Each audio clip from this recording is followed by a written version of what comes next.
If you see our gender identity first, right, you only see limitations. But if you see us as an individual first, you will see limitless possibilities and capabilities.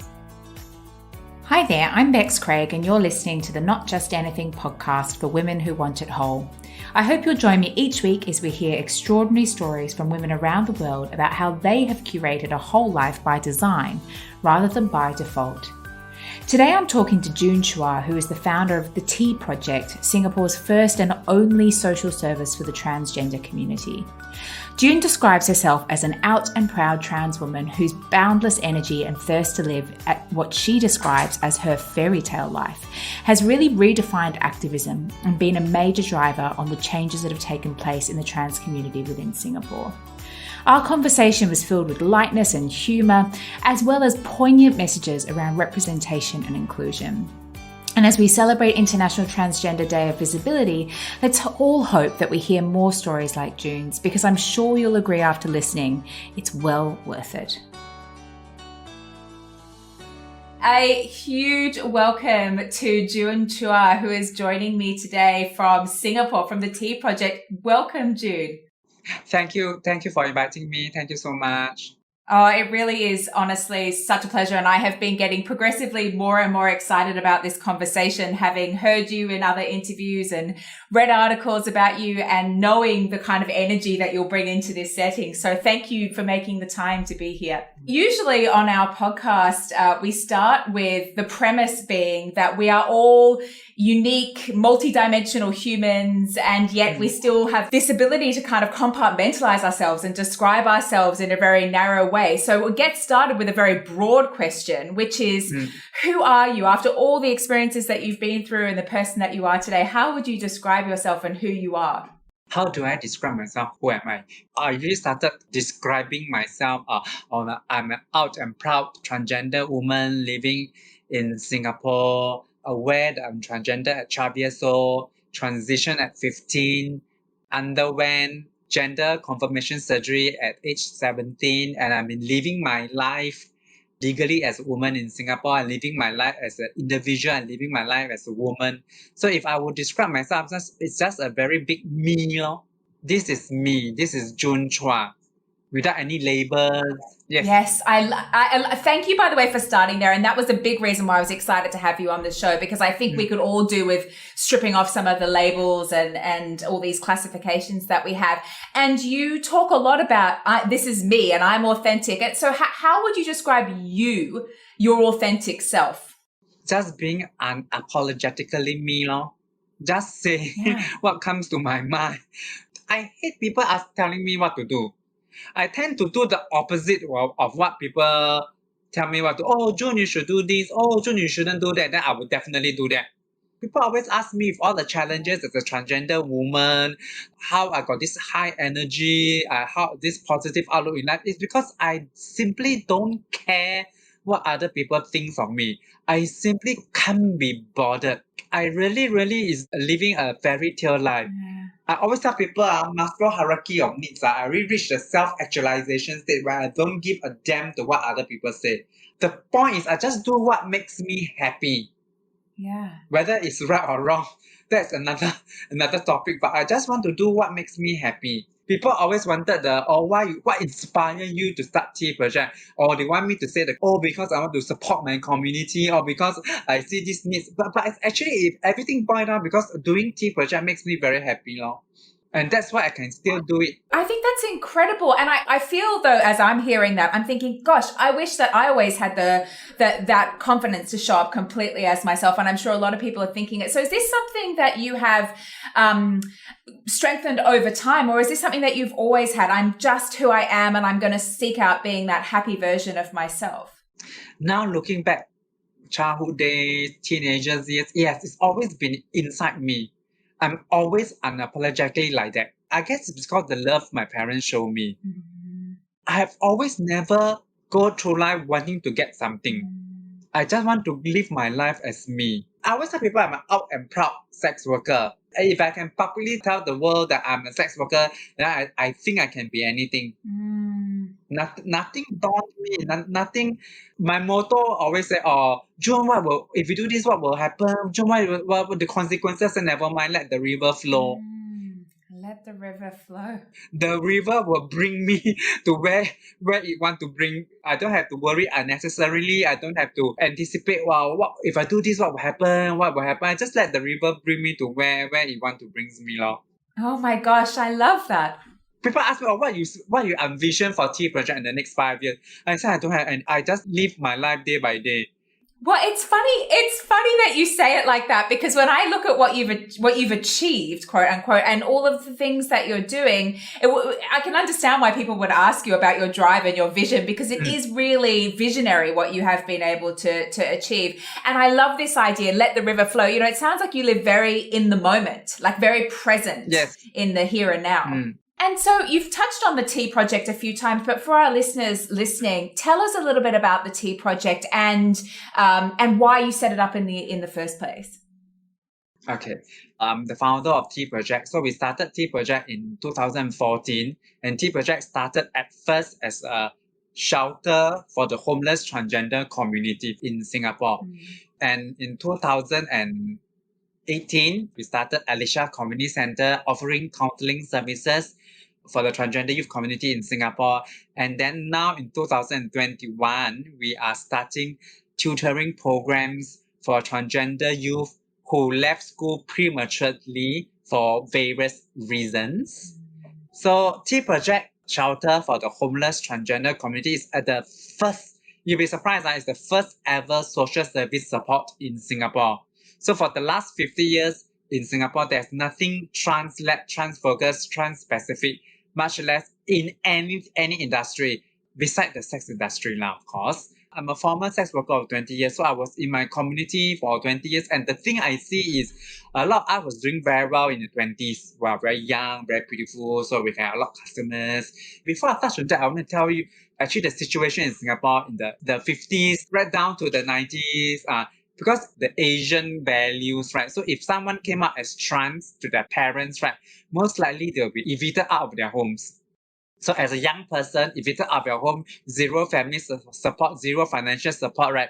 At that time, the norm is to be a survivor sex workers. We can work at McDonald's, we can work at receptionist 7-Eleven, but that 450 a month, because of zero family support, we need to rent a room, we need to pay for our own food, we need to pay for everything. So having a low paying job, because we don't have degree, we are still very young, almost all of us will ultimately enter the sex industry, because the sex industry doesn't care what we wear, doesn't care about our gender identity. A large number of my friends who are evicted out by the families enter the sex industry very young. And then during the 20s, 30s, they are doing very well, able to rent a condominium unit, have 4 boyfriends, 5 dogs. And then when it comes to their 30s, 40s, maybe downgraded to a HDB flat, downgraded to a room, maybe 1 boyfriend, no more pets. And then when they reach the 40, 50, and 60s, that's when the real challenge comes in.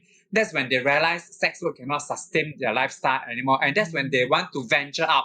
Okay, they want to try something else. But then they realize they actually have zero job skills besides sex work. And that's when they become homeless, because they can no longer afford to pay rental, no longer afford to pay for anything. And that's when they were referred to my shelter. At my shelter, we mostly do referral services. So we refer them to social service support. We refer them to get government aid. We will refer them to apply for rental subsidies, rental flats from the government.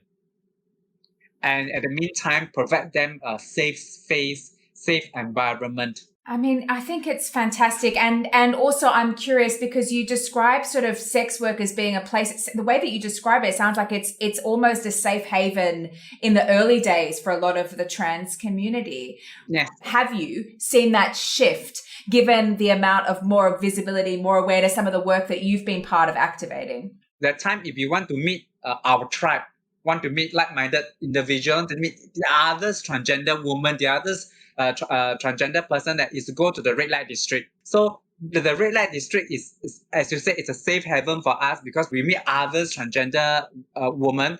So that's why entering the sex industry, being a sex worker, it seemed as the norm at that time. So how has that shifted to today? I mean, where are we at today? Or is it still very much part of the community? Tremendously shift. I cannot enter university, but then now that I'm doing tea project, I was invited to all the university for a gender studies talks. And then I met so many transgender students. To me, it's like a phenomenon. Oh my God, transgender students studying in university. It never happens during my time. Never heard of it, never seen one transgender university student. Now I've seen so many. Parents are so affirming now. To ask the slightly older generation, and that is like a fairy tale life already. To us, like our parents supporting you through the studies, that to us is like, oh my God, the fairy tale life that we've been all hoping for. And I see more and more students able to live their fairy tale life earlier. I have as young as 11 years old who transitioned. I have as young as 4 years old who parents came to me that their transgender children say they are transgender in their own 4 years old language. Mommy, I'm not a boy. So I'm seeing people being themselves younger and younger, which I'm very happy about it. And more affirming parents, which is simply marvelous. Yeah, I mean, it feels like the word that comes to mind for me is it's about time. Yes. It's about time. And also, a lot more consciousness, a lot more awareness, a lot more acceptance and compassion. And it's interesting to me, the motivation. I know you said, I was doing sex work and then I decided I needed to shift into something else. But what was it? What is it that really matters to you about supporting this community, about doing the work that you're doing right now? As I said before, I just like to do what I want. I just like to do things that make me happy. Why does it make you happy then? When I see people able to live their fairy tale life. Because to me, if one person able to live a fairy tale life, one person able to come June, out to my friends now, I'm able to live as authentic as possible. I'm able to live my true authentic self. That I'm happy already. I don't care about the numbers, but I'm very happy even if I can support one. People ask me, oh, June, cannot, you got this, you must have X number, Y number. That I always tell them, to me, every lives matter. Even if my shelter got one person's thing, that one person's life is as important as 10 person's life. I see everybody life as equally important. Whoa, that's very powerful. And it's such an important message. Everybody does matter. And I guess for you keep talking about this fairy tale life, and a part of it came out was authenticity and being who they are. But what do you describe as a fairy tale life? Oh, well, thank you for these questions. A lot of people ask me. It's however you define it. I cannot tell you fairy tale life means X, Y, Z. It's however you define it. Whatever makes you happy. Yeah.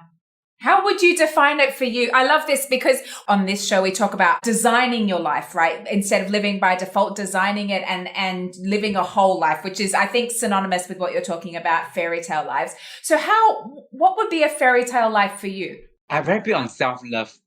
So it's a fairy tale life to me is able to wake up every morning and be my true authentic self. That means I define myself as true authentic self as a transgender woman. I look into the mirror and I see a transgender woman looking back at me, and I will fall in love with me every morning. To be able to be myself is already living a fairy tale. How many people can tell me, oh, this is what I want in life? I'm very happy at this stage of my life. This is what I want in my life. How many people can say that? I think that's brilliant. And because I think a lot of people are, as you describe, either very caught up in the past or very focused on the future. And yet what we have is the present, right? What we have is to wake up every day and say, this is who I am. And so you've had challenges along the way, obviously. And I imagine you still do. So what happens when you go through challenges, or what happens when adversities or obstacles come your way? I go through life expecting to fail. I go through life with zero expectations. I started Tea Project expecting it to fail. And then so far, since 2014, I'm doing quite well. Now 2021, I'm still surviving. So I always tell people I got zero expectation from anything one. I don't expect to love someone and expect the person to love me back. I don't expect to give something and expect to have anything in return. That's how I go through life. So it failed. It strive. Yeah, I'm so engaged in this because it's so refreshing in so many ways. Like most of us are just so terrified to fail. And yet it's funny because at the start of the conversation, you talk about if somebody tells me what to do, I do the opposite. And now it's like a framing around, I expect that things are going to fail. And it's almost like a bit of, I'm just getting curious, like, is this a bit of a rebellious, like, I will prove that I can't, or I will show you that that's not the only way, or what is it about this kind of mantra of I expect things to fail that so spurs you on? I think it's a chip on my old block. I'm a former sex worker, so I don't have really high education. And then all those PhD, all those master students who have been in the social service industry for 5-10 years, and then they telling me what should I do and what shouldn't I do. I feel a bit frustrated.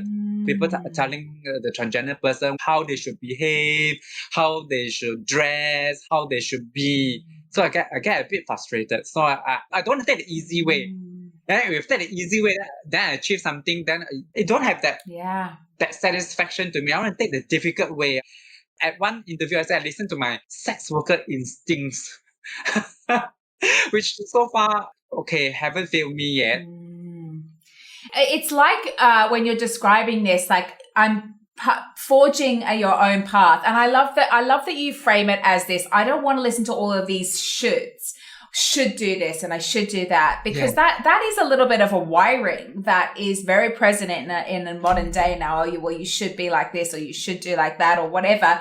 And I'm so appreciating how you're like, well, actually, no, this is my fairy tale life, and this is the here and now, and I'm planning to walk it like this, and that's how it's going to be. And so this has been a journey, like almost a decade, 7 years now that you've been doing this, and obviously you've touched on already, there's been a shift. You've seen a big shift in society in terms of awareness and acceptance. And you talk a lot about parents affirming.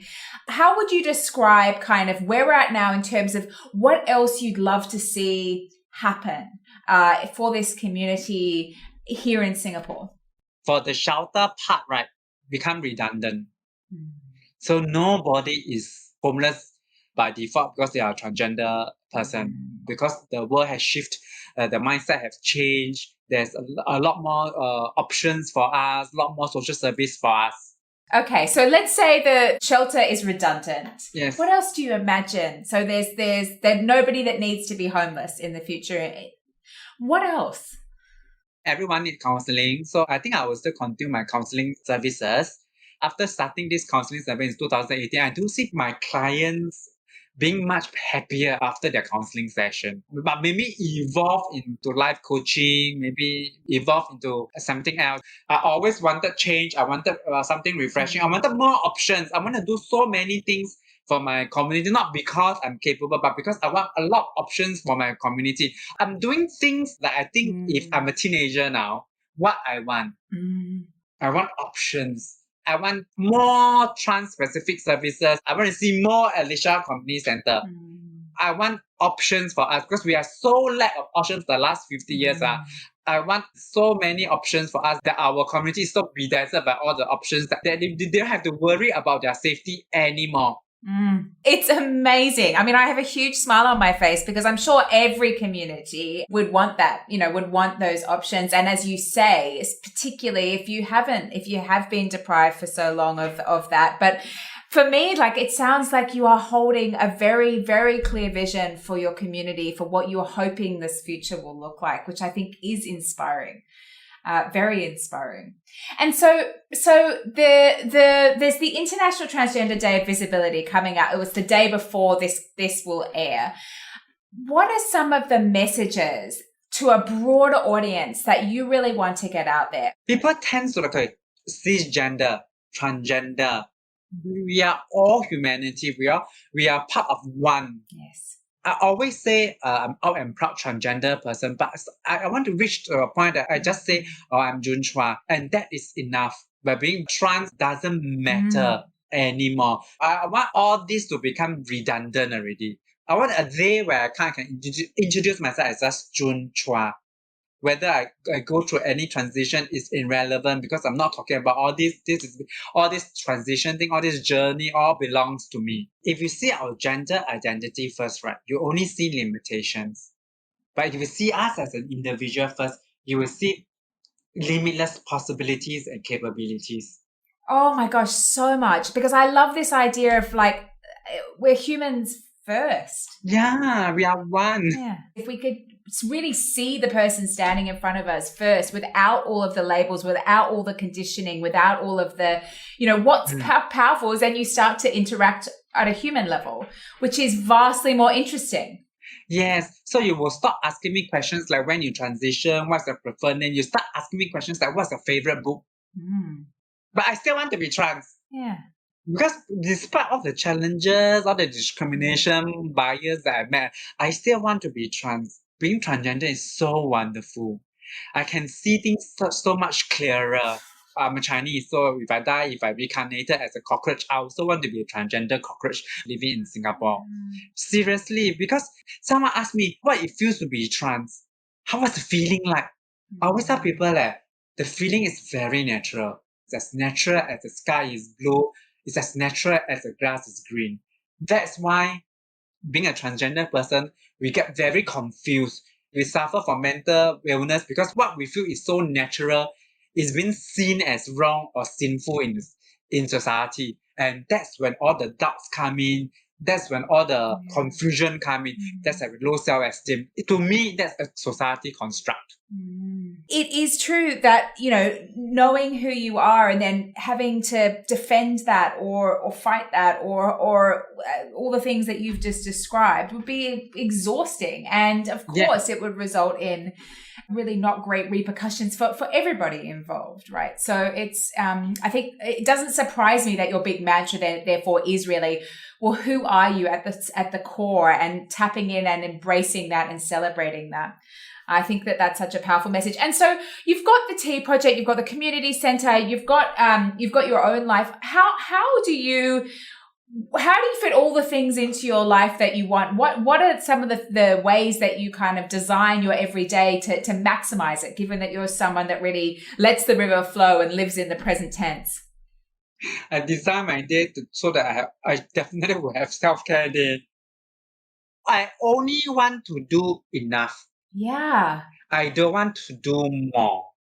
So if someone tell me, okay, Tea Project should do this, I'll say, okay, if you feel that Tea Project can do more, right, you go and do it. Because this is what I'm doing. This is what I'm doing at this time point. This is what I can do. And that's all. Yeah. I don't want to burn out and then try to do something about it. I want to create a life that's as far away from burnout as possible. So my week are designed so that I will have me time, I will have self-care days, I will have few self-care days in a week. I must take care of myself first before I can take care of Tea Project. So early on in life, when I started Tea Project, I realized I cannot, because I'm dealing with issues that are very draining, issues that are really, really very complex, issues that are really, really very mind-boggling. So I tell myself, I really must take care of myself first. And it so happens my needs and wants are very simple. Just close the door, read my detective novels, a cup of Earl Grey tea, and 2 hours pass very fast, and then I rejuvenated already. Then I can tell myself, okay, I can reply emails already. My motto in life is reply 1 email a day. Only 1 email a day. Yes. Amazing. Yes. Yeah, I think there's a really important message in here, which is, because you keep talking about like the work. You said the work is heavy, the work is important, the work is really meaningful, and so. And you use the word rejuvenate. Like there has to be some recharging of the batteries. We plug our computers in, we recharge our phones. We are humans that also have fuel that we need to have, and I'm so. All of these things are amazing lessons. Anything that we could take away, like I will try and respond to 1 email a day. That will be a huge step for me. I mean, I'll give it a go and be myself and live my fairy tale life, and all of these messages that you're giving off.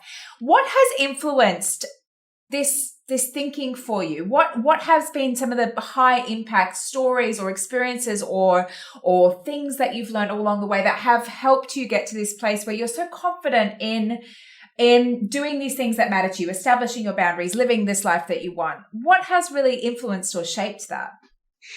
I think it comes from a place of great sadness, because I have a transgender elderly sister.